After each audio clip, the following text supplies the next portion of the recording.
Horror कहानियाँ थी। गाना।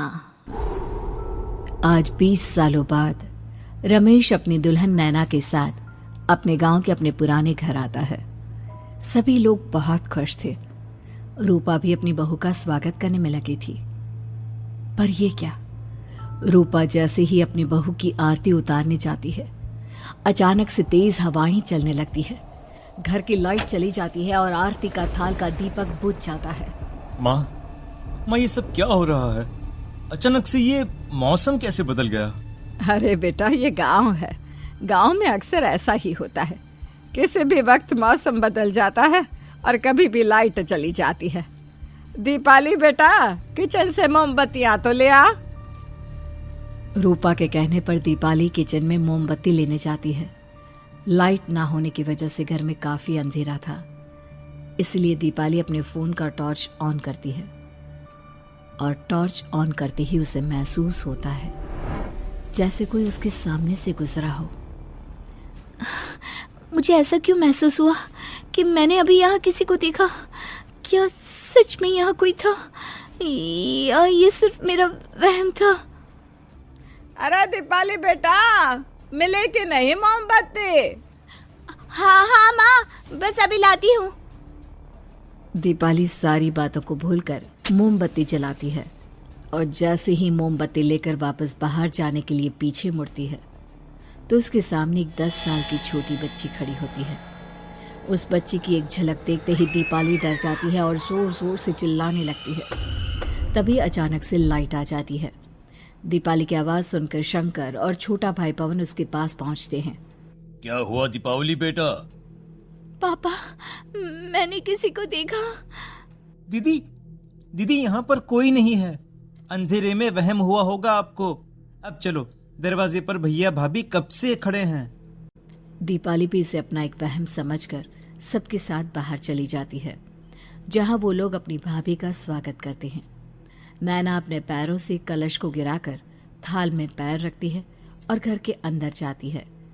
सब घर के अंदर चले जाते हैं। भाभी, मैं आपकी ननद नहीं, आपकी छोटी बहन और फ्रेंड की तरह हूँ। इसलिए कभी भी आपको ये लगे कि भैया आपको सता रहे हैं तो आप उनकी शिकायत मुझसे कर देना। भाभी भैया की शिकायत करे या ना करे, पर मुझसे और माँ से तेरी शिकायत जरूर करेगी। सभी आपस में बैठकर हंसी मजाक कर रहे थे। नैना भी घूंघट किए अपने बिस्तर पर बैठी थी। वो सब आपस में बात कर ही रहे होते हैं कि तभी उन्हें एक अजीब डरावनी आवाज सुनाई देती है और कमरे की खिड़की अपने आप ही खुल जाती है। मुझे इसीलिए गांव पसंद नहीं। गांव में ऐसी ही डरावनी आवाजें आती हैं। मैंने तो सुना है गांव में बहुत सारे भूत भी होते हैं और इस मौसम को पता नहीं क्या हो रहा है। मुझे तो बहुत डर लग रहा है। मैं तो अपने कमरे में जा रही हूँ सोने। बाय भाभी, हम कल बात करेंगे। अब सब अपने कमरे में सोने चले जाते हैं। नैना अपने कमरे में बिल्कुल अकेली थी। कुछ देर बाद रमेश अपने कमरे में आता है और देखता है कि नैना खिड़की के पास खड़ी होकर बाहर की ओर एक टक नजरें लगाकर देख रही थी। क्या हुआ नैना? बाहर क्या देख रही हो? मैं बाहर का मौसम देख रही हूँ रमेश जी। इस मौसम को देखकर ऐसा लग रहा है जैसे आज कोई अपना बदला लेने के लिए आया है। तुम क्या बोल रही हो? मेरी कुछ समझ में नहीं आ रहा। और वैसे भी रात काफी हो चुकी है, अब हमें भी सो जाना चाहिए। चलो। इतना बोलकर रमेश सोने के लिए बिस्तर पर लेट जाता है, पर नैना अब भी खिड़की के पास ही खड़ी होती है। रमेश के सो जाने के बाद नैना अपनी सास के कमरे में जाती है और अपनी सास के पास बैठकर रोने लगती है, जिसे सुन सास की नींद खुल जाती है। बहू, अरे क्या हुआ बहू?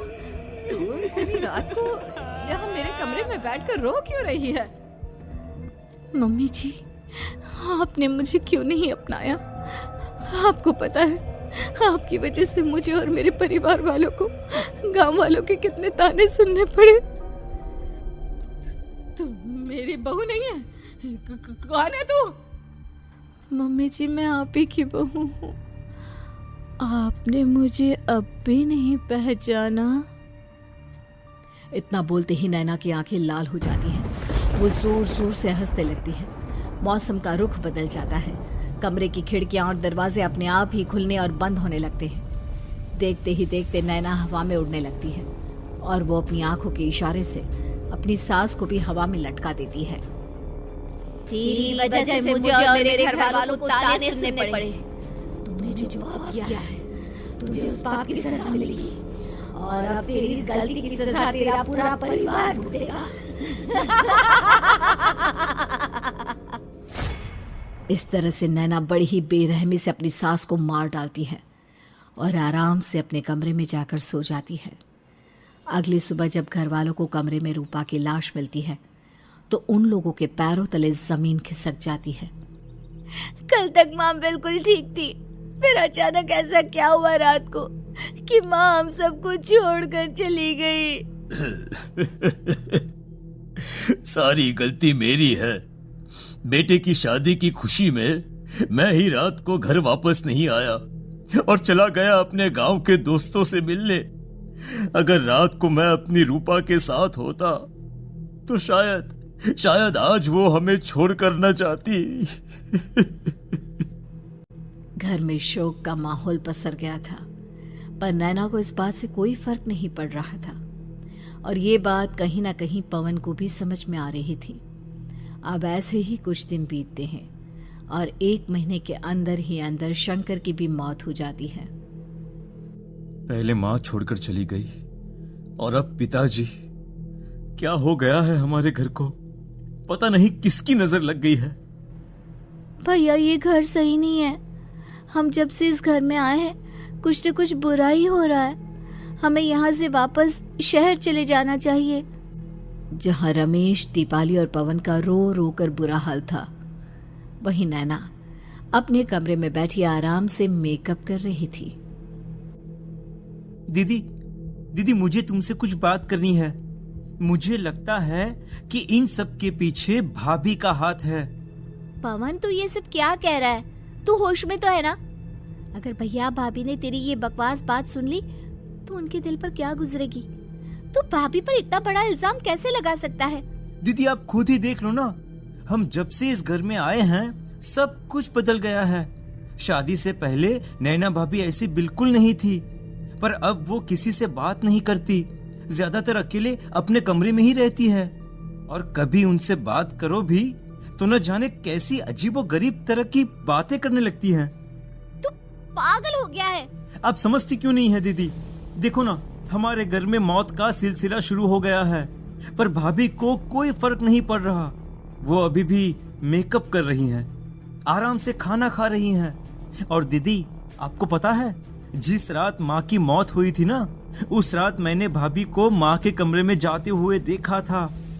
पवन की बातें सुन अब दीपाली के मन में भी शक पैदा होने लगता है और वो इस बारे में रमेश से बात करती है। रात को सब साथ में बैठकर खाना खा रहे थे, तभी कौन हो तुम और तुम ये सब क्यों कर रही हो? क्यों सबकी जान ले रही हो? रमेश जी, ये आप क्या कह रहे हैं? मैं भला मम्मी जी पापा जी की जान क्यों लूंगी? मैंने कब कहा कि तुमने माँ पापा की जान ली? नैना, तुम तो मेरी पत्नी हो, तुम थोड़ी किसी को मारोगी। नैना, तुम नैना ही हो ना? रमेश की ये बात सुनते ही नैना खाना छोड़कर गुस्से में सबको देखने लगती है। नैना की गुस्से भरी आंख को देखकर तीनों भाई बहन डर जाते हैं। तभी नैना जोर जोर से हंसने लगती है। मैं तो हूँ आपकी पत्नी गौरी। गौरी का नाम सुनते ही रमेश के होश उड़ जाते हैं। आखिर कौन है ये गौरी? क्या है इस घर और घर वालों का राज?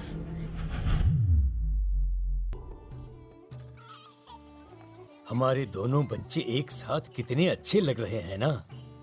हाँ, कितने अच्छे दोस्त हैं दोनों। बस बड़े होने के बाद भी इनकी ये दोस्ती बनी रहे तो बच्चे कितने खुश रहेंगे। मैं क्या सोच रहा था कि क्यों ना हम अपनी दोस्ती को रिश्तेदारी में बदल दें। मैं अपने बेटे रमेश की शादी तेरी बेटी गौरी से करना चाहता हूँ। इस तरह हमारे बच्चे भी हमेशा साथ रहेंगे और हमारी दोस्ती भी रिश्तेदारी में बदल जाएगी। शंकर की इस बात से उसके दोस्त को बहुत अच्छा लगता है और वो अपनी बेटी की शादी रमेश से करवाने के लिए तैयार हो जाता है। बहुत जल्द दोनों परिवार मिलकर बचपन में ही रमेश और गौरी की शादी करा देते हैं। अरे शंकर, अपने बच्चों की शादी करवा कर हमने अपनी दोस्ती को रिश्तेदारी में बदल तो लिया, पर मैं चाहता हूं कि अपनी गौरी का गौना 2 साल बाद करूं, ताकि वो थोड़ी समझदार हो जाए। अरे हाँ दोस्त, बिल्कुल, हमें कोई दिक्कत नहीं है। इसी तरह समय बीतने लगता है। समय के साथ शंकर का कारोबार तरक्की पकड़ लेता है और 2 साल बाद शंकर अपने पूरे परिवार के साथ शहर में शिफ्ट होने की तैयारी कर लेता है। जब यह खबर उसके दोस्त को पता चलती है तो वो शंकर से बात करने उसके घर जाता है। शंकर, 2 साल पूरे हो चुके हैं और अब तू शहर भी जाने वाला है। मैं सोच रहा था कि तेरे शहर जाने से पहले गौरी का गौना कर दूं, ताकि तू अपनी बहू को अपने साथ लेकर जा सके। ये तू कैसी बातें कर रहा है? रिश्तेदारी बराबरी वालों से होती है, और वैसे भी अब मेरा बेटा या मेरा परिवार कोई भी इस रिश्ते को नहीं मानता। ये तू कैसी बातें कर रहा है दोस्त? जब हमने अपने बच्चों की शादी करवाई थी तब हम दोनों ही एक बराबर थे। पिछले 2 साल में तेरा कारोबार थोड़ा सा अच्छा क्या चल गया तो पुराने रिश्ते ही तोड़ देगा। देख भाई, ऐसा मत कर। अगर तूने मेरी बेटी को अपनी बहू के रूप में नहीं अपनाया तो कोई भी मेरी बच्ची से शादी नहीं करेगा। अरे उसकी जिंदगी बर्बाद हो जाएगी। यार देख, वैसे भी बाल विवाह तो कानून मान्यता नहीं देता, फिर मैं कैसे दे दूं? तू अपनी बेटी के बड़े होने पर उसकी शादी किसी दूसरे लड़के से करवा देना। वैसे भी तब तक ना उसे और ना ही गांव वालों को ये बात याद रहेगी। मेरे बेटे को बख्श दे मेरे भाई। इस तरह से शंकर अपने दोस्त के परिवार और गौरी को गांव वालों के ताने सुनने और जिल्लत से भरी जिंदगी जीने के लिए छोड़ अपने परिवार वालों के साथ शहर चला जाता है। अरे इनकी गोरी में ही कोई दोष होगा, तभी तो लड़के वालों ने इनकी बेटी को अपनी बहू के रूप में नहीं अपनाया और उसको यहाँ छोड़कर शहर चले गए। अब कौन थामेगा ऐसी लड़की का हाथ?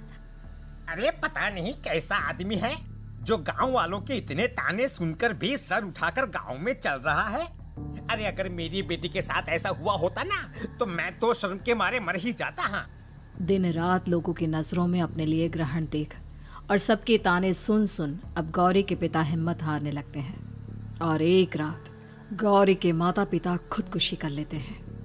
ये सदमा गौरी भी सहन नहीं कर पाती और उसकी भी मृत्यु हो जाती है। तुम्हारे परिवार की वजह से हम लोगों ने अपनी इज्जत और जान गंवाई। इसका बदला तो तुम्हें चुकाना पड़ेगा, वो भी अपनी जान देकर। हंसते हुए अब नैना हवा में उड़ने लगती है। नैना अब पूरी तरह से बदल चुकी थी। गौरी की आत्मा उसके शरीर पर हावी हो चुकी थी। उसकी आंखें सफेद, पैर उल्टे, चेहरा काला और बाल बिखर गए थे। अब गौरी अपनी शैतानी शक्तियों से घर के हर कोने को अपने काबू में कर लेती है और सीधी दीवार पर जाकर चिपक जाती है। मुझे अपना बदला चाहिए। बदला लूंगी मैं तुम सबको खत्म कर दूंगी।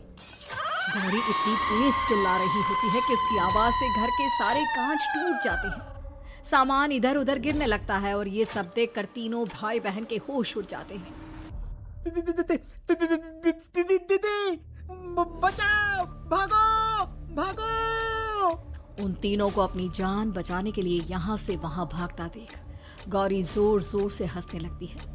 तभी दीपाली घर से बाहर निकलने लगती है, जिसे देख गौरी गुस्से में अपनी शक्तियों से तुरंत घर का दरवाजा बंद कर दीपाली को हवा में उड़ा देती है। बाहर भागी थी, मुझसे बचकर भागना चाहती है? कोई नहीं बचेगा, आज तुम सब मरने वाले हो। अचानक घर में भूतिया आवाजें गूंजने लगती है, तेज हवाएं चलने लगती हैं। सोफा, टेबल, कुर्सी सब हवा में उड़ने लगता है। ये सब देखकर रमेश, दीपाली और पवन की रूह कांप जाती है। घर में ये सब होते हुए और अपनी बहन को हवा में उड़ते हुए देख रमेश और पवन को भी समझ में नहीं आ रहा था कि वो क्या करे, कैसे अपनी जान बचाए।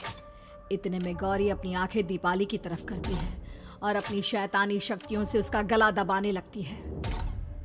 भागने का बहुत शौक है ना, अब मैं तुझे इस दुनिया से ही भगा दूंगी। इतना बोलकर गौरी दीपाली को उठाकर फेंक देती है और दीपाली दीवार से टकराकर नीचे गिर जाती है। दीपाली के पूरे शरीर में चोट के निशान होते हैं और वो उठ भी नहीं पाती। दोनों भाई भागते हुए अपनी बहन के पास जाते हैं। ये तो बस शुरुआत है, मैं तुम तीनों को तड़पा मारूंगी। अरे अरे, पर हमने क्या किया है? हम तीनों भाई बहन तो निर्दोष हैं। गलती तो हमारे माता पिता ने की थी और उन्हें तुम पहले ही मार चुकी हो, फिर हमारे पीछे क्यों पड़ी हो? पवन के इतना बोलते ही गौरी एक हवा के झोंके की तरह उसके पास आती है और उसका गला पकड़कर उसे हवा में उठा देती है और रमेश को गुस्से भरी नजरों से देखती है। गलती मेरे परिवार की नहीं थी, पर सबको मरना पड़ा। मैं किसी को नहीं छोड़ूंगी। गौरी पवन को हवा में उछाल देती है, जिस पर कमरे की छत से टकराकर जमीन पर आकर वो गिरता है। उसके सर और शरीर पर जगह जगह चोट लग जाती है और खून बहने लगता है, जिसे देख अब रमेश से चुप नहीं रहा जाता। गौरी, तुम्हारा गुनहगार मैं हूँ। तुम्हारी शादी मुझसे हुई थी। अगर तुम्हें बदला चाहिए तो मुझसे लो। मेरे भाई बहन को छोड़ दो। तुम मुझे मार दो। मरना तो सबको पड़ेगा। अरे पर इसमें उन दोनों की कोई गलती नहीं है। प्लीज, मैं मानता हूँ कि तुम और तुम्हारे परिवार के साथ जो कुछ भी हुआ वो गलत था, पर गौरी, मैं प्लीज मेरे भाई बहन को छोड़ दो। उन्हें तो इस बात के बारे में कुछ भी पता नहीं है। उनका इस सबसे कोई लेना देना नहीं है। तुम और तुम्हारा परिवार यही चाहता था ना कि मैं तुम्हें अपना लूं। उस समय मैं बच्चा था। मेरे पास इतनी समझ नहीं थी, पर आज मैं तुम्हें तुम्हारे इसी रूप में अपनाता हूं। मेरे साथ जो करना है कर लो, बस मेरे भाई बहन की जान बख्श दो उनकी जान। रमेश की ये बात सुनकर गौरी का गुस्सा थोड़ा शांत होता है।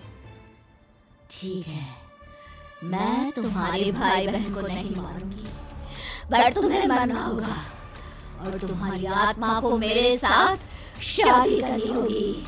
मुझे मंजूर है। अब रमेश गौरी के साथ छत पर जाता है और छत से नीचे को जाता है। रमेश के मरते ही गौरी उसकी आत्मा को अपने साथ ले जाती है और इस तरह से रमेश खुद मरकर अपने भाई बहन को बचा लेता है।